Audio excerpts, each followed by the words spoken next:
All right, guys, just a friendly reminder that my guy Dave Dust is still behind the scenes, guys, willing and ready to customize your pair of Philadelphia Eagles or Philadelphia Sixers sneakers.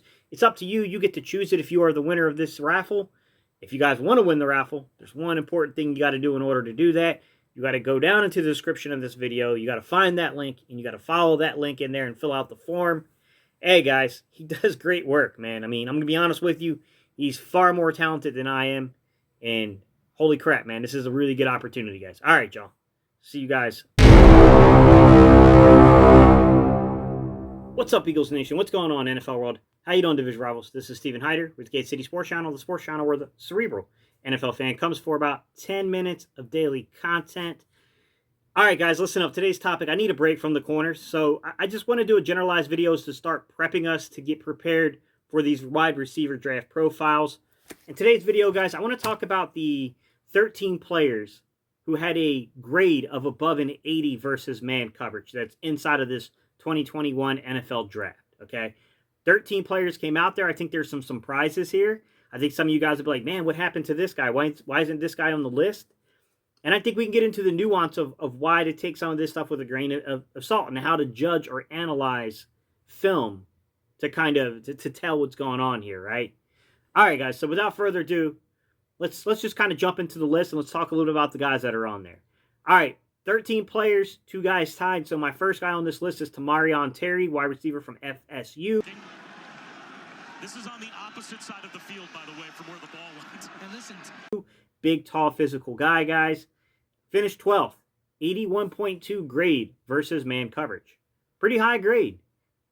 All right, number 11 is a tie between 2 players. So let's start off with Terrace Marshall, wide receiver, LSU, another tall guy, back-to-back tall guys, right? Some guys with some height, some guys that can actually have a little bit of vertical element to them, even though they're tall. Scored out an 81.8%. Really good.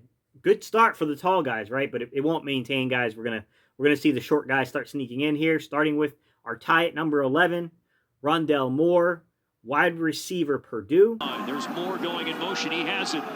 Moore looking for a cutback lane. He's got it. Run. Short guy, like 5'9"-ish guys or 5'8"-ish. He's very short. Crazy production in 2019. Only really played 3 games in 2020. Still, in those 3 games, guys, graded out an 81.8%. Just remember, this guy's a freshman. Had over 100 receptions, over 1,100 yards, and over 10 touchdowns. That was as a freshman, guys. So, I mean, Rondell Moore is definitely a vertical slot guy to keep your eye on. Number 10, Marquis Stevenson. A player I hear a lot of, guys. I mean, you guys have definitely dropped his name quite a few times since I've been kind of doing these videos this year. I definitely heard his name a lot. He's a wide receiver out of Houston. He's one of these first guys that's kind of the average height of an NFL receiver. He's about 5'11", 6'footish. A little underweight, though, 163 pounds. He's definitely got some speed to him. He's a fast guy. He beat man coverage at a pretty good rate, guys. I mean, when you looked at his overall score of an 82.8, guys, like, his speed was a problem for players. It definitely affected secondaries. So, I mean, that's an interesting thing to kind of see here, how high he's up on this list. Number 9, very popular name. I promise you, every one of you guys here have probably heard this name. Jalen Waddle, wide receiver at Alabama. Here's a throw out in the flat to Waddle. Waddle weaving his way through traffic. First down. Another speedster. Here we go with the speedsters, right? But Jalen Waddle's more than just a speedster. Jalen Waddle affects games because of just how fluid his hips are, guys. He's got some of the... there's just no way of saying this doesn't come out wrong, but he's got some of the best hips actually in football. I mean, college football flat out, guys. Like, the way this guy can stick his hips and get back to the ball, the way that he can actually change directions, he's special in that regard, guys, and it shows up. 84.3, and the same thing kind of goes with Rondell Moore. These are both kind of shifty, elusive guys that are really difficult to cover. All right, guys, number 8, we return back to the big guys again. Wide receiver, Wake Forest, Sage Surratt. Sage Surratt was another one of these guys, 6'2"-ish, 200-some pounds. Definitely probably more of the contested catch guy, a little bit more physical this time. Into more of the physical style play here. He had an 85.2 versus man coverage grade. That's pretty high, guys. I mean, this guy was pretty good. And I can tell you that when I watched Jamie Newman's film from 2019, anytime Sage Surratt left a game, you saw different quarterbacks. I mean, that tells you just how good of a receiver he can be. So Sage Surratt up there pretty high, guys. Number 7, Mr. Lightning or Electric with the ball in his hands himself, Kadarius Toney, wide receiver, Florida. There's the snap to Trask on 3rd down and 7. He rainbows the ball down the left side. It's Kadarius Toney with a catch. Kadarius Toney is like crazy fast when you put the ball in his hands. Like, it's shocking to me to see him that he's up here this high. Number 7, 86.3 grading against man coverage. Because that just shows you it's more than just speed. There's some subtlety and there's some nuance to the way that he releases off of the line of scrimmage too, clearly. But I will say, this guy's just electric with the ball in his hands. Like, when you put the ball inside of Kadarius Toney's hands, it's time to get your camera out. All right, number 6. This might be a name that a lot of you guys don't know. He's a shorter, smaller receiver. His name is Tutu Atwell. He's a wide receiver from Louisville. Definitely one of these slot guys. He's got some vertical elements to his game, but he's just a really good slot receiver more than anything.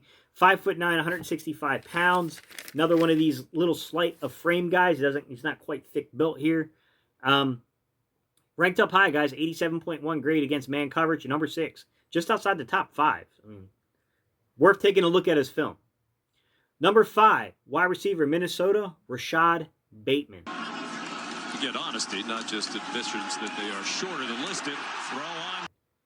Hey, one of my favorite receivers in this draft class. I think that he can do it. He can do everything, right? He's one of the, once again, we're getting back into the tall, physical guys, right? So we got Rashod Bateman on this list. We got guys like Sage Surratt on this list. We got Terrace Marshall's, Tamarion Terry's on this list. Big physical guy that can beat you down low, can beat you on intermediate routes, and he can get vertical on you. And it shows up in his grading, guys, an 87.4, 5th overall. All right, guys, the next 4 guys all graded at a 90 or higher. These are the elite. These are the top of the top against man coverage. Number 4, Elijah Moore. A name that I'm hearing pick up a lot of traction recently. He's from Mississippi. He's another short slot guy. He's 5'9", about 178 pounds, just short of 180. Decent build for a smaller slot guy. He's very much in the conversation with guys like Jalen Waddle and Rondell Moore, Tutu Atwell. He's that type of receiver, guys.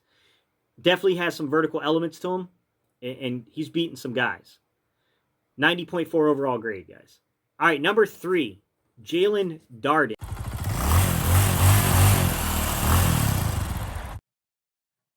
Some of you guys have hit me up recently about Jalen Darden, want to know some information on him. Listen, short guy. Another one of these guys, right? 5'8", 174 pounds. Decently built for the size, though. He's right there along with the Elijah Moores. He's right there with the Tutu Atwells, the Jalen Waddles, the Rondell Moores of the world. He's a short, vertical slot guy that he can punish defenses. He's number 3 overall on this list, guys. That's high, man. 91.4 grade against man coverage. It makes you wonder, right? It makes you wonder about some of these guys and wanting to see more of their film. Number 2, it's a name we all know. He's one of the big physical receivers. It's Jamar Chase, 92.4, wide receiver out of LSU. Jamar Chase, good size profile, 6'1", 200 pounds. Definitely a guy that he wins some contested catches, guys. A lot of people are gonna question if he can do this at the catch point at the next level. But I will say he plays in the SEC and he's been playing NFL level talent since he's been there. So I still think he'll probably continue that into the next level. Graded out, like I said, guys, is a 92.4 against man coverage. Very high. All right, the number 1 graded receiver against man coverage. This should not be a shock, guys. Devonta Smith, wide receiver, Alabama. Down for 220. Jones looking left the whole way. Goes out, Devonta Smith. Not only is he number 1, he pulled away. 96.1 grade versus man coverage. Guys, he's almost nearly 4 percentage points above the next graded guy. He's phenomenal. His release off the line of scrimmage, the way this guy sinks his hips at the top of route stands again. Like, this guy is very underrated as a route runner.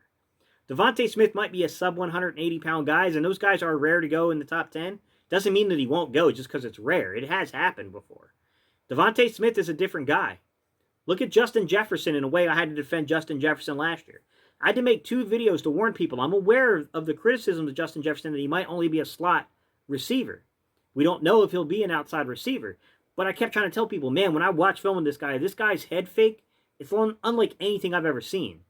Devonta Smith is another one of these weird guys that there are concerns, but his talent level is so high. I don't know how much we should buy into the concerns.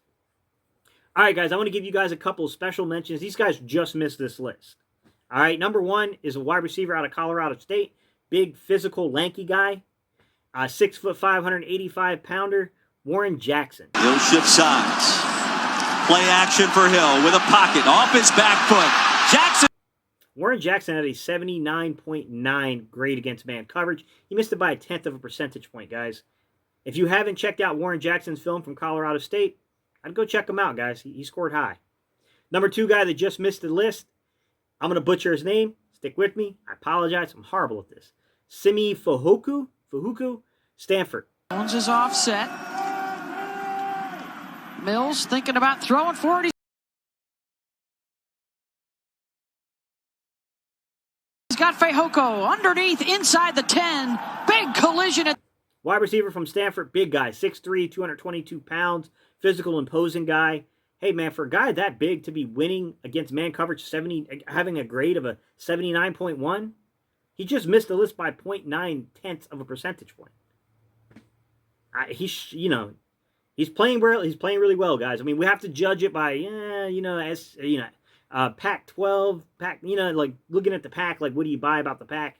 I get it, guys, but you know how it is. All right, noticeable names that were not on the list.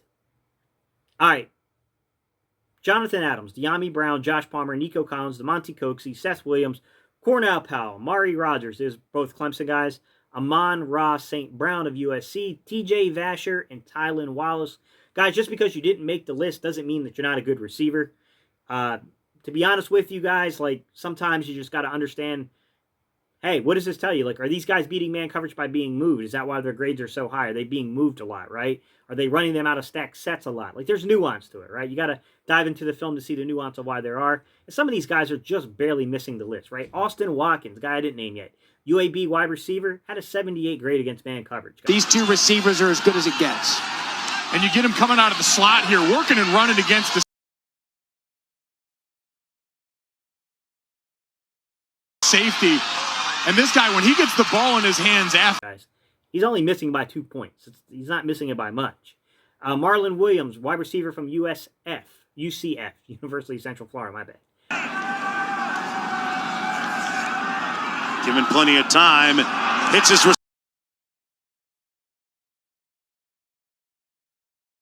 receiver in stride. That's Williams, and Williams looking at some room service. 78.6, guys. He's not missing it by that much. Even the big name guys that I just named to you, right? De'Ami Brown had a 76.9. It's pretty high. He didn't miss it by that much. And then you look at a guy like Josh Palmer from Tennessee. Played in the SEC. 77.8. He was clearly the number 1 receiver at Tennessee this past year. He's pretty good. Then you get guys like Nico Collins, who maybe they're not to the level of some of these guys, right, against man coverage. You're not going to sit there and say that he's nuanced like that. He only scored a 65.5, right? That's a bad grade. I'm not going to lie to you. That's a bad man coverage grade. But what I will say about Nico Collins is that you can coach some of these guys up. He's got a big, long, lanky frame with like 33, 34-inch arms, guys. Like, his reach is tremendous. You can only imagine what his wingspan is going to be. Sometimes it comes down to can coaches coach some of these guys up too. Sometimes the scheme can cause this to you, and you just, maybe you just didn't face a lot of man coverage. Maybe most of the teams in your conference that you had on your schedule ran a lot of zone. There's a lot of things that could be going on to why some of these guys are down there a little bit in terms of that coverage grade, guys. All right, guys, that's all I got for y'all today. I appreciate y'all tuning in. Don't forget, if you want to support the channel, you can buy me a cup of coffee.